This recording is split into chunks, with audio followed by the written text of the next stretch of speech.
திருப்பூரில் ஒரு மிக முக்கியமான ஒரு கோயிலை பற்றி பார்க்க போகிறோம். விமானம் வைக்கும் நிகழ்வு 31/1/2025 தை மாதம் 18ஆம் தேதி வெள்ளிக்கிழமை காலை 10 மணிக்கு கோபுர விமானம் வைக்கக்கூடிய ஒரு அற்புதமான நிகழ்வு ஒன்று நடக்க இருக்கிறது. பழைய காலத்து நம்ம ராஜராஜ சோழன் எப்படி நம்ம பெருஆவுடையார் கோயிலை கட்டினாரோ அந்த மாதிரி முழுமையாலுமே கல்லுலால் ஆன ஒரு கோயில் வந்து ரெடி ஆகிட்டு இருக்கு. சக்தி மாரியம்மனுடைய ஆற்றலும் கருப்பராயனுடைய ஆற்றலும் இணைந்த ஒரு சக்தி களம் அந்த இடத்துல இருக்கு. லலிதா சகசரநாமம் செய்வது ரொம்ப ரொம்ப சிறப்பான ஒரு விஷயம். நீங்கள் வந்து நித்திய சுமங்கலியாக இருப்பதற்கு, உடல் நலத்துடன் இருப்பதற்கு, வாழ்க்கையில் வந்து வளம் பெறுவதற்கு 20 டன் ஒரே கல் அங்கே மேலே அந்த விமானத்துக்கு. இது வந்து ரொம்ப அதிசயமான ஒரு நிகழ்வு.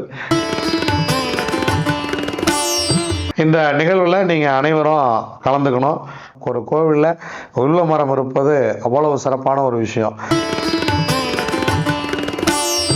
அந்த கோவிலில் வந்து சிறப்பு அப்படின்னு பார்த்தீங்கன்னா 27 நட்சத்திரத்துக்கும் 27 தூண் வைத்திருக்கிறார்கள். ஒவ்வொரு நட்சத்திரத்துக்கும் ஒவ்வொரு தூண்.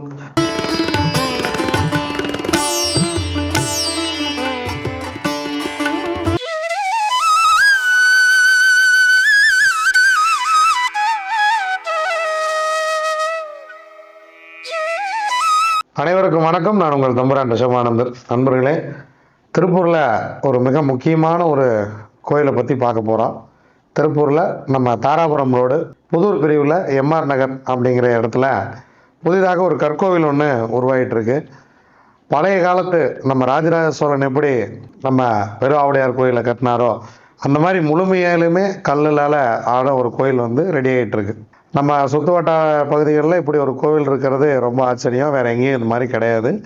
அந்த கோயிலோட சிறப்புகளெல்லாம் நம்ம வந்து பார்க்க போகிறோம். ஒரு முக்கியமான விசேஷத்துக்கு உங்களை எல்லாத்தையும் அழைக்கணுங்கிறதுக்கு தான் இந்த வீடியோவே நம்ம வந்து பகிர்ந்துக்கிறோம். ஓம் சக்தி மாரியம்மன் கோவில் பக்கத்துலேயே கருப்பராயனும் ஓம் சக்தி மாரியம்மனும் ஒன்றா இருக்கிறாங்க. கருப்பராயனுக்கு இப்போவும் தினசரி பூஜை நடக்கிறது. காவலுக்கு கருப்பராயன் இருக்கிறார். நீங்கள் சக்தி மாரியம்மனுடைய ஆற்றலும் கருப்பராயனுடைய ஆற்றலும் இணைந்த ஒரு சக்தி களம் அந்த இடத்துல இருக்குது. அந்த கோயிலில் கிட்டத்தட்ட நான் ஒரு 2-3 வருடமாக நான் வந்து பயணிச்சுக்கிட்டு இருக்கிறேன். ஸோ அந்த கோயிலோடைய ஆற்றல் என்ன, அங்கே போனால் என்ன நடக்கும் அப்படிங்கிறத நம்ம பார்க்கலாம். கடந்த 6 வருடமாக அங்கே வந்து லலிதா சகசரநாமம் பூஜை நடந்துக்கிட்டு இருக்கு. மாலை 7 மணிக்கு வெள்ளிக்கிழமை நடக்கும். இது வந்து ரெகுலராக அங்கே நடந்துக்கிட்டு இருக்கு கடந்த 6 வருஷமாக. லலிதா சகசரநாம பூஜை தினசரி ரெகுலராக அங்கே நடக்கிறது அப்படிங்கிறது நம்ம லலிதாம்பிகை சமேத மேகநாதர் கோவிலில் தான் நடக்கும். திருமியச்சூரில் பல பேர் கேள்விப்பட்டிருப்பீங்க. லலிதா சகசரநாமம் செய்வது ரொம்ப ரொம்ப சிறப்பான ஒரு விஷயம். நீங்கள் வந்து நித்திய சுமங்கலியாக இருப்பதற்கு, உடல் நலத்துடன் இருப்பதற்கு, வாழ்க்கையில் வந்து வளம் பெறுவதற்கு லலிதா சகசரநாமம் நம்ம வந்து வீட்டில் போட்டு கேட்குறவங்க இருக்கீங்க, வீட்டில் படிக்கிறவங்க இருக்கீங்க. ஆனால் இந்த கோவிலில் கடந்த 6 வருடமாக ஒவ்வொரு வெள்ளிக்கிழமையும் மாலை 7 மணிக்கு நடந்துக்கிட்டே இருக்குது. அது மிகப்பெரிய ஒரு சிறப்பு. இதை வந்து மக்களுக்கு போய் சேரணுங்கிறதுக்கு தான் நம்ம இந்த வீடியோவே கொண்டு வர்றோம். நீங்கள் வந்து லலிதா சகசரநாமம் பண்ணணும்னு விருப்பப்பட்டீங்கன்னா கீழே டிஸ்கிரிப்ஷனே நம்பர் கொடுத்துட்றோம். அந்த நம்பருக்கு ஃபோன் பண்ணி நீங்கள் வந்து பூஜையில் கலந்துக்கலாம். அங்கே நீங்கள் என்ன பூஜை பண்ணணும்னு நினைக்கிறீங்களோ பூஜை பண்ணலாம். ரொம்ப ஒரு ஆற்றல் மிக்க ஒரு சக்தி வாய்ந்த ஒரு கோவில் இந்த ஓம் சக்தி மாரியம்மன் கோவில். இது வந்து மிக பிரம்மாண்டமாக ராஜகோபுரத்துடன் உருவெடுத்து கொண்டிருக்கிறது. தற்போது வேலைகள்லாம் நடந்துகிட்டு இருக்கு. நம்ம பேஸ்மெண்டத்தில் போனோம். இப்போ நல்லா கோயில் விமானம் வைக்கிற இடத்துக்கு வந்திருக்கு கோவில். விமானம் வைக்கும் நிகழ்வு 31/1/2025 தை மாதம் 18ஆம் தேதி வெள்ளிக்கிழமை காலை 10 மணிக்கு கோபுர விமானம் வைக்கக்கூடிய ஒரு அற்புதமான ஒரு நிகழ்வு ஒன்று நடக்க இருக்கிறது. 20 டன் ஒரே கல் அங்கே மேலே அந்த விமானத்துக்கு. இது வந்து ரொம்ப அதிசயமான ஒரு நிகழ்வு. ஏன்னா நம்ம வாழும் பொழுது நமக்கு பக்கத்தில் இந்த மாதிரி ஒரு கற்கோவில் நடக்கிறது அப்படிங்கிறது ஒரு பெரிய ஒரு நிகழ்வு. அதெல்லாம் வந்து நம்ம பார்த்து நம்ம சந்ததிகளுக்கு நாளைக்கு பதிவு பண்ணி வைக்கிறதுக்கு ரொம்ப உதவிகரமாக இருக்கும். இந்த நிகழ்வில் நீங்கள் அனைவரும் கலந்துக்கணும். எல்லாரும் குடும்பத்தோடு வரணும். அனைவருக்குமே அன்னதானம் சிறப்பாக ஏற்பாடு செய்யப்பட்டிருக்கிறது. இதில் வந்து வருடம் முழுவதும் காலை மாலை பூஜை சிறப்பாக நடைபெற்று கொண்டே இருக்கிறது. இதில் ரொம்ப முக்கியமானது என்ன அப்படின்னா, மார்கழி 1ஆம் தேதியிலிருந்து தை 2ஆம் தேதி வரைக்கும் அத்தனை பேர்த்துக்கும் அன்னதானம். தினசரி அன்னதானம் அன்னதானம் அன்னதானம். தமிழ் தை மாதம் 1ஆம் தேதி நான் கூட போய் கலந்துக்கிட்டேன். கிட்டத்தட்ட ஒரு 5000 பேர்த்துக்கு பக்கம் அன்னதானம். வர்ற எல்லாருக்கும் 10 ரூபா நோட்டு, சாமியோட படம், ஓம் சக்தி மாரியம்மனோட படத்தோடு கூட 10 ரூபா நோட்டு, எல்லாத்துக்கும் அடுத்த நாள் கரும்பு, அந்த மாதிரி அது கோயிலில் செஞ்சுக்கிட்டே இருக்காங்க. வர்றவங்களுக்கெல்லாம் செய்கிறாங்க செஞ்சுக்கிட்டே இருக்காங்க. ரொம்ப பொறுப்பாக ஒரு எடுத்து பண்ணிக்கிட்டு இருக்காங்க. இதை வந்து என்னென்னா ஊரு கூடி இந்த ஒரு விஷயத்தை பண்ணுறாங்க. நிர்வாகிகள் முன்னின்று இந்த விஷயத்தை பண்ணிக்கிட்டு இருக்காங்க. கோயில்களில் இன்னைக்கு நிறைய வந்து தொய்வடைந்து விடுகிறது. எல்லாம் நீ அவங்க பண்ணிட்டோம் இவங்க பண்ணிட்டோம் யாராவது பண்ணிட்டோம் அப்படிங்கிற இடத்துல ஆளாளுக்கு இவங்கெல்லாம் எடுத்து கூட நின்று வர்ற அத்தனை பேர்த்துக்கும் சுட சுட சாப்பாடு. அன்னைக்கு வந்து காலையில் டிஃபனே பொங்கல், தோசை, அந்த மாதிரி ஒரு வேறு லெவலில் கலக்கியிருந்தாங்க. நம்மளும் போய் அன்னதானம் பண்ணியிருந்தோம். அதுக்கு திரு காடேஸ்வரா தங்கராஜ் அவர்களும் வந்திருந்தார். அன்னதானம் மிக சிறப்பாக நடைபெற்றது. மார்கழி பூஜையும் மிக சிறப்பாக நடந்துக்கிட்டு இருக்கு. அதே போல் வெள்ளிக்கிழமை பூஜை சிறப்பாக நடைபெறுகிறது. மாலை 7 மணிக்கு லலிதா சகசரநாமம் ஒவ்வொரு வாரம் நடந்து கொண்டே இருக்கிறது. நீங்கள் போய் ஒரு வேண்டுதல் வச்சுட்டு வாங்க. உங்களுக்கு என்ன வேண்டுதல் இருக்கோ ஒரு முறை போய் வேண்டிட்டு வாங்க. அதன் பிறகு நீங்கள் மறுமுறை அந்த வேண்டுதல் வெற்றி பெற்று தான் திரும்ப அங்கே போவீங்க. ஏன்னா மாரியம்மன் கோவிலும் கருப்பராயன் கோவிலும் ஒரே இடத்துல இருக்கிறதுக்கான வாய்ப்புகள் ரொம்ப குறைவு. ஒரு சில இடங்கள்ல மட்டும்தான் அது இருக்கும். ஆனால் இங்கே ஒரே கோயிலுக்குள்ள அவங்க 2 பேரும் ஒன்றா இருக்காங்க. இது ஒரு மிகப்பெரிய சக்தி, இவர் ஒரு மிகப்பெரிய சக்தி. கருப்பராயன் அப்படியெல்லாம் இன்னொருத்தர் கட்டுப்பாட்டெல்லாம் இருக்க மாட்டார். அவர் வந்து ஒரு சில இடங்களில் மட்டும்தான் கட்டுப்பட்டு இருப்பார். எல்லா இடத்துலையும் கருப்பராயனை நீங்கள் கட்டுப்படுத்தியெல்லாம் வைக்க முடியாது. தனி சன்னதிகள் மட்டுமே இருக்கும், தனியாக இருப்பார். ஆனால் இந்த கோவிலில் ஓம் சக்தி மாரியம்மனோடு சேர்ந்து கருப்பராயனும் இருக்கிறார். அப்படிங்கிறது நீங்கள் உடல் நலத்துக்கு இல்லை வண்டி வாகனத்தில் விபத்து நடந்துக்கிட்டே இருக்குது, அதை என்ன பண்ணலாம் அப்படின்னா அதுக்கு இந்த கோவில் வந்து ஒரு மிகப்பெரிய தீர்வு. தொழில் ரீதியாக எனக்கு கொஞ்சம் பிரச்சனை இருக்குது, எதிரிகள் ரீதியாக கொஞ்சம் பிரச்சனை வருது, வண்டி வாகனத்தில் அடிக்கடி விபத்து நடந்துக்கிட்டே இருக்குது அப்படின்னா போய் அங்கே ஒரு பூஜை பண்ணி சாமி கும்பிட்டுவாங்க. ஒரு மிக பிரம்மாண்டமான மாற்றம் கிடைத்தே தீரும். எல்லாம் கற்கோயிலில் வந்து பார்த்துருப்போம், கேள்விப்பட்டிருக்கோம். ஆனால் திருப்பூரில் இந்த மாதிரி ஒரு கோவில் நடந்துக்கிட்டு இருக்கு. நம் வாழும் காலத்தில் இப்போ எப்படி அடுத்த வருஷம் கும்பாபிஷேகம் பண்ணிடுவாங்க. ஸோ அடுத்த வருஷம் கும்பாபிஷேகம் பண்ணும்போது அந்த கட்டுமானங்கள் எல்லாம் மறைந்து விடும். அதை எப்படி பண்ணுறாங்கன்றதையாவது உங்கள் குழந்தைங்களை கூட்டிகிட்டு போய் நீங்கள் காமிக்கணும். ஒரு கற்கோவில் எப்படி உருவாகிறது. ஏன்னா பிற்காலத்தில் அதுக்கெல்லாம் வாய்ப்பு இல்லாமல் போயிடும். இன்றைக்கி போனால் ராஜராஜ சோழன் கட்டிய கோவிலை பார்க்கிறோம். ஆனால் அந்த கோவில் எப்படி நடந்தது அப்படிங்கிறதுக்கான அதை எத்தனை பேர் பார்த்துருப்பாங்க. இன்றைக்கி இருந்த யாரும் பார்க்குறதுக்கோ இது இல்லை. அன்றைக்கி பதிவு பண்ணுறதுக்கு எதுவும் இல்லை. இன்றைக்கெல்லாம் நீங்கள் நிறைய ஃபோட்டோஸ் எடுத்து வச்சுக்கலாம். பின்னாடி வந்து காட்டுறதுக்கெலாம் ரொம்ப வசதியாக இருக்கும். கோவிலுடைய நிர்வாகிகள் உங்களை ரொம்ப அன்பாக வரவேற்று உங்களுக்கு என்ன வேணுமோ எல்லாம் செய்து கொடுக்குறாங்க. கோவிலுக்கு வெளியில் வில்வ மரம் இருக்கிறது. வில்வம் பாலத்துடன் கூடிய மரம். ஒரு கோவிலில் வில்வ மரம் இருப்பது அவ்வளவு சிறப்பான ஒரு விஷயம். இதில் வந்து என்னென்னா நாங்கள் கூட இடையில பேசிக்கிட்டோம். அதில் வேலை நடக்குது, சுற்றி குழி தோன்றோம், அந்த மரம் இருக்குமா இருக்காதான்னு தெரியல. சரி ஓகே, இறைவன் விட்ட வழி அப்படின்னு பேசிக்கிட்டு இருந்தோம். ஆனால் அந்த கோவில் இன்றும் அப்படியே அந்த கோவிலில் தளதளச்சு நிற்கிது. ஒரு 1000 காய் வில்வம் காய் அதில் காய்த்திருக்கிறது. வில்வ பழங்கள் நீங்கள் அங்கே போனால் பார்க்கலாம். எதிர்காலத்தில் அங்கே வில்வ மரத்துடன் கூடிய சிவபெருமானும் வர இருக்கிறார். அந்த கோவிலில் வந்து சிறப்பு அப்படின்னு பார்த்தீங்கன்னா 27 நட்சத்திரத்துக்கும் 27 தூண் வைத்திருக்கிறார்கள். ஒவ்வொரு நட்சத்திரத்துக்கும் ஒவ்வொரு தூண். நீங்கள் வந்து எதிர்காலத்தில் உங்கள் நட்சத்திரத்துக்கு அன்னைக்கு போய் அந்த தூண்லேயே போய் அர்ச்சனை பண்ணிட்டு வரலாம். அந்த நட்சத்திரத்துக்கு உண்டான அதிதேவதையை அந்த தூணிலேயே செதுக்கி இருக்கிறாங்க. கோயிலில் இருக்கக்கூடிய தூணில் ரொம்ப அருமையாக செதுக்கி வைத்திருக்கிறார்கள். நீங்கள் கோயிலோட சிற்ப வேலைகள்லாம் பார்த்தீங்கன்னா அப்படி ஆச்சரியப்பட்டுருவீங்க. மகாபலிபுரத்துலேருந்து தான் சிற்பி வந்து இதை செஞ்சுக்கிட்டு இருக்கிறாங்க. மகாபலிபுரம் சிற்பி செல்வம்னு சொல்லி ஒரு சிற்பி வந்து மகாபலிபுரத்துலேருந்து வந்து ரொம்ப அழகாக செதுக்கிட்டு இருக்கிறாங்க. உபசபதியாக பாண்டியன் அவர்கள் அங்கே வேலை செஞ்சுக்கிட்டு இருக்கார்.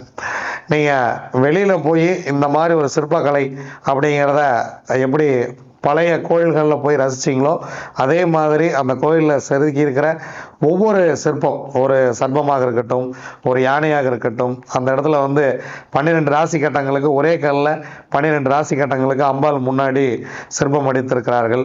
அதெல்லாம் வந்து பார்க்குறதுக்கே ரொம்ப ஆச்சரியமாக இருக்கிறது. அடேங்கப்பா இவ்வளவு நல்லாவா அப்படிங்கிற ஒரு விஷயம் நம் கண்ணு முன்னாடி இதெல்லாம் நடந்துக்கிட்டு இருக்கு. இப்போ பல கோயில்களில் போகிறோம், திட்டையில் மட்டும்தான் நீங்கள் பார்த்தீங்கன்னா அம்பாளுக்கு முன்னாடி இந்த 12 ராசி சக்கரம் இருக்கும். அம்பாளுக்கு முன்னாடி தென்குடி திட்டை வசிஷ்டேஸ்வரர் கோயிலில் தான் இருக்கும். அதன் பிறகு இந்த கோயிலில் இவங்க பண்ணியிருக்காங்க. இது வந்து ஒரு மிகப்பெரிய ஒரு விஷயம். எல்லாம் தானாக அமைவது, எதுவுமே நாம் பார்த்து பண்ணுறதில்ல. கோயில் கட்டுறதை பார்க்கறது, கும்பாபிஷேகம் பண்ணுறது, அதில் போய் கலந்துக்கிறது, விமானம் வைப்பது, இதில் போய் கலந்துக்கிறது, இந்த மாதிரியான விஷயங்களெல்லாம் அதை வந்து ஏதாவது ஒரு இறைவனாக பார்த்து நமக்கு ஒரு வாய்ப்பு கொடுத்தா தான் அதை வந்து நம்ம போய் கலந்துக்க முடியும். அப்போ இறைவனாக பார்த்து நமக்கு ஒரு வாய்ப்பு கொடுத்துருக்குறா. நானும் 31/1/2025 அன்னைக்கு வெள்ளிக்கிழமை காலையில் 10 மணிக்கு அந்த கோயிலுக்கு வர்றேன். நீங்கள் எல்லோரும் குடும்பமாக வந்து அந்த விமானம் வைக்கும் நிகழ்வில் நீங்கள் வந்து கலந்துக்கணும். வரும்பொழுதே கோயிலுடைய கட்டுமான வேலைகள்லாம் நீங்கள் பார்க்கலாம், எப்படி எல்லாம் ஆகிட்டு இருக்குன்றதை பார்க்கலாம். கோயில் இப்போ பூஜை நடந்துகிட்டு இருக்கு தனியாக, அங்கே வந்து நீங்கள் சாமி கும்பிடலாம். அந்த ஏரியா மக்களுக்கு ரொம்ப பரிட்சயம். கேட்டிங்கன்னா நிறைய சொல்லுவாங்க, அது நடந்தது, நிறைய விஷயங்கள் நம்ம கேட்டிருக்கோம். அதை நம்ம சொன்னோம்னா அது ஏதோ அது ரொம்ப எடுத்து சொன்ன மாதிரி இருக்கும். நீங்கள் போங்க, உங்களுக்கு என்ன வேணும்னு கேளுங்க, அங்கே என்ன நடக்குதுன்னு அப்புறம் நீங்கள் சொல்லுவீங்க. அதான் விஷயம். ஸோ பல மக்களுக்கு வந்து பரிட்சயம் பெற்ற கோவில். அந்த கோவில் வந்து பார்த்திங்கன்னா இன்றைக்கி ஒரு மிகப்பெரிய ஒரு பொருட்செலவில் பண்ணிகிட்டு இருக்காங்க. அது சாதாரணப்பட்ட பொருட்செலவெல்லாம் கிடையாது. ஏன்னா இன்றைக்கி சாதாரணமாக ஒரு வீடு கட்டுறதுக்கே நமக்கு 1 கோடி ரூபா செலவாகுது. ஒரு 2 BHKனாலே 60 லட்ச ரூபா இல்லாமல் இன்றைக்கி வந்து ஒரு வீட்டை வந்து பண்ண முடியாத சூழ்நிலையில் இன்றைக்கி இருக்கிறோம் வனவாசிகள்.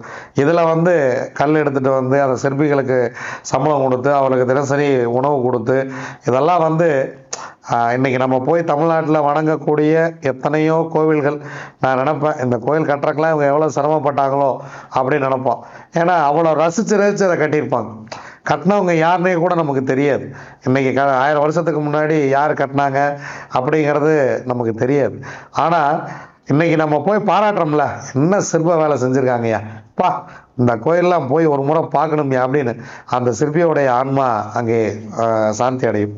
அவங்களாம் ரொம்ப சந்தோஷப்படுவாங்க. அந்த கோயிலை முன்னின்று கட்டிய ராஜாக்கள் அன்னைக்கு வந்து அதை வந்து எவ்வளோ ரசித்து பண்ணாங்களோ, இன்றைக்கி வந்து இவங்க யாரும் ராஜாக்களோ அல்லது பெரிய அரசியல் பதவியிலையோ இல்லை.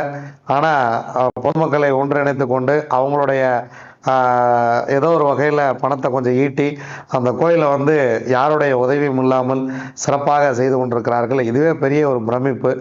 ஏன்னா அவங்க எந்த இடத்துலையும் வந்து நீங்கள் எங்களுக்கு வீடியோ போட்டு எங்களுக்கு வந்து டொனேஷன் பண்ண சொல்லுங்கள் சாமின்லாம் சொல்லலை. அவங்க சொன்ன விஷயம் இங்கே என்ன நடக்குதுன்னு மக்களுக்கு சொல்லுங்கள் சாமி, 4 பேர் வரட்டும், சாமி கும்பிட்டு போட்டோம் அப்படின்னு தான் இன்னை வரைக்கும் மணிக்கவுண்டரில் போட்டு சொல்லுவேன். எந்த இடத்துலையும் அங்கே யாரையாவது ஆள் அனுப்பிச்சி விடுங்க, அவங்க வந்து டொனேஷன் பண்ணிட்டோம், இல்லை ஏதாவது டொனேஷன் கேட்போம், அந்த மாதிரிலாம் எதுவுமே கிடையாது. ஆயிரக்கணக்கான மக்களுக்கு தினசரி உணவு கொடுத்துட்ருக்காங்க. இதுக்கெல்லாம் வந்து நமக்கு ஒரு பிராப்தம் வேணும். சும்மா நம்ம போய் எல்லாரும் போய் கோயில் கட்டிட முடியாது. சாதாரணமாக 10க்கு 10 ரூமு பல பேர் கட்ட முடியாமல் இருக்காங்க. சாதாரணமாக நான் பார்த்துட்டேன். சாதாரணமாக வந்து இப்போ ஒரு 10க்கு 10 ரூமில் ஒரு விஷயத்தை எக்ஸ்டெண்ட் பண்ண முடியாமல் கட்ட முடியாமல் எத்தனையோ பேர் தத்தளிக்கும் பொழுது இவ்வளவு பெரிய கோவிலை இன்றைக்கி வந்து பண்ணி அந்த கோயிலை வந்து சிறப்பாக ஒரு ஸ்டேஜுக்கு கொண்டு வந்துட்டாங்க. விமானம் வைக்க போகிறார்கள். 31ஆம் தேதி ஜனவரி மாதம் விமானம் வைக்க போகிறாங்க. அடுத்து ராஜகோபுரம் வரப்போகிறது. அதிகபட்சம் 2026 பிட்வீன் கேப்பில் கும்பாபிஷேகம் இருக்கும். மிக பிரம்மாண்டமாக இந்த கும்பாபிஷேகம் இருக்கும். இந்த கும்பாபிஷேகத்துக்கு எல்லோருக்கும் இந்த மாதிரி ஒரு வீடியோ மூலியமாக ஒரு அழைப்பு சொல்கிறோம். நீங்கள் எல்லாரும் வந்து கலந்துக்கணும். இது வந்து உங்களுடைய கோவில், நீங்கள் வந்து இதில் வந்து பங்கெடுத்துக்கணும். குடும்பமாக உங்கள் குழந்தைகளை அழைத்து கொண்டு வந்து வெள்ளிக்கிழமை இப்படி ஒரு நிகழ்வு நடக்கிறது, இதெல்லாம் பார்ப்பதே புண்ணியம். இறைவன் இந்த வீடியோ வாயிலாக உங்கள் அனைவருக்கும் அழைப்பு கொடுக்குறான் அப்படின்னு நினச்சிங்க. ஸோ வாங்க, எங்கே இருந்தாலும் நீங்கள் வாங்க, உங்களுக்கு எல்லா ஏற்பாடுகளும் சிறப்பாக செய்து தர கீழே வந்து நம்பர் கொடுத்துறோம் டிஸ்கிரிப்ஷனில். உங்களுக்கு என்ன டவுட் இருந்தாலும் நீங்கள் அந்த நம்பரில் கூப்பிட்டு கேட்டுக்கலாம். இந்த கோவிலை சிறப்பாக முன்னின்று நடத்தி வரும் நிர்வாகிகள் திரு சரணி மணி அவர்களும், பெரிய தோட்டம் நாச்சிமுத்து அவர்கள், எஸ் செல்லமுத்து, திரு மகுடேஸ்வரன், ஏ முத்துசாமி, அதே போல் கைலாஸ் மார்பில் நவீன் அவர்கள், இவங்கெல்லாம் ஒன்று சேர்ந்து இந்த கோவிலை ரொம்ப சிறப்பாக பண்ணிகிட்டு இருக்காங்க. இவங்கெல்லாம் நிர்வாகிகளாக முன்னின்று முன்னெடுத்து பல வகையில் பொருளீட்டி இதை செஞ்சிகிட்டு இருக்காங்க. நீ என்ன பொருளாதாரம் இருந்தாலும் ஒரு கோயிலில் போய் சாமி கும்பிடணும்னு நினச்சாலே அது வந்து கடவுள் முடிவு பண்ணால் மட்டும்தான் முடியும். ஆனால் நம்ம ஒரு கோவிலே கட்டுறோம் அப்படின்னா அது ஒரு பெரிய ஒரு விஷயம். ஏன்னா இந்த மாதிரி நியரஸ்டாக கோயில் எதுவுமே இல்லை. மேக்ஸிமம் சிமெண்ட்டே பயன்படுத்தலை எங்கேயுமே. கீழே அஸ்திவாரத்துக்கே பார்த்தீங்கன்னா கடுக்காய் போட்டிருக்காங்க. அந்த சுண்ணாம்பு, கருப்பட்டி இதெல்லாம் பயன்படுத்தி தான் கீழே அஸ்திவாரமே போட்டிருக்காங்க. கலவையோ அல்லது வேறு ஏதாவது சிமெண்ட்டோ அந்த மாதிரி கம்பியே எங்கேயுமே யூஸ் பண்ணல. இந்த கோவிலில் எந்த இடத்துலையுமே கம்பி யூஸ் பண்ணவே இல்லை. பழைய காலம் நம்மளுடைய ஆதிகால முறைப்படி எப்படி ஒரு கோவில் இருந்ததோ அதே போல் இந்த கோவில் இருக்கிறது. 27 நட்சத்திரத்துக்காரங்களுக்கும் உண்டான விஷயங்கள் இந்த கோவிலில் சிறப்பாக செய்யப்படுகிறது. எதிர்காலத்தில் மிக பிரம்மாண்டமான வளர்ச்சியோடு இந்த கோவில் இருக்கும். நீங்கள் ஆரம்பத்துலேருந்தே ரெகுலராக இந்த கோவிலுக்கு போனீங்க அப்படின்னா இன்னும் நிறைய மாற்றங்கள் உங்களுக்கு கிடைக்கும். நீங்கள் திருப்பூர் சரௌண்டிங்கில் இருக்கிறவங்களும் சரி, ஈரோடு கோயம்புத்தூர் சரௌண்டிங்கில் இருக்கிறவங்களும் சரி, ரொம்ப சீக்கிரமாக வந்துட்டு போயிடலாம். நம்ம பழைய பஸ் ஸ்டாண்ட்லேருந்து ஒரு 2 கிலோமீட்டர், திருப்பூர் பழைய பேருந்து நிலையத்திலேருந்து 2 கிலோமீட்டர், வேலன் ஹோட்டல்லேருந்து ஒரு 1 கிலோமீட்டர் வரும். அவ்வளோதான். நீங்கள் தாராபுரம் ரோட்டில் போனீங்கன்னா மெயின் ரோட்லேயே எம்ஆர் நகர் அப்படின்னு போர்டு வச்சுருக்கோம். அதில் உள்ளே போனீங்கன்னா நேராக கோயிலே கொண்டே விட்டுருவோங்கள. ஒரே ரோடு தான், நேராக கோயிலுக்கே போயிடலாம். தயவுசெய்து ஒரு முறையாவது இந்த கோவிலை போய் தரிசனம் செய்து விட்டு வாருங்கள். வாழ்க்கையில் நிச்சயம் ஒரு மிகப்பெரிய மாற்றத்தை சந்திப்பீர்கள். அம்பாளுடைய மிகப்பெரிய சக்தி அங்கே சிவபெருமான் வில்வமரமாக இருக்கிறார். ஸோ சிவன் சக்தி இரண்டும் இணைந்து நீங்கள் கருப்பராயன் காவலுக்கு இருக்கிறது ஒரு மிகப்பெரிய ஒரு விஷயம். அங்கே ஒரே ஒரு முறை போயிட்டு வாங்க. நீங்கள் போயிட்டு வந்ததுக்கப்புறம் உங்களுடைய மாற்றம் என்ன அப்படிங்கிறத நீங்களே உணர்வீர்கள். மிகப்பெரிய மாற்றம் உங்கள் வாழ்க்கையில் காத்திருக்கிறது. வாருங்கள், நாம் அனைவரும் ஒன்றாக 31/1/2025 அன்று காலை 10 மணிக்கு இந்த விமானம் வைக்கும் விழாவில் நாம் கலந்து கொள்வோம். நாம் அனைவரையும் நேரில் வரவேற்று அனைவரோடும் அங்கே கலந்துரையாட இருக்கிறோம். வாங்க, நாம் அனைவரும் ஒன்றாக சந்திப்போம். நன்றி, வணக்கம். நான் உங்கள் தம்பிரான் ரிஷபானந்தர்.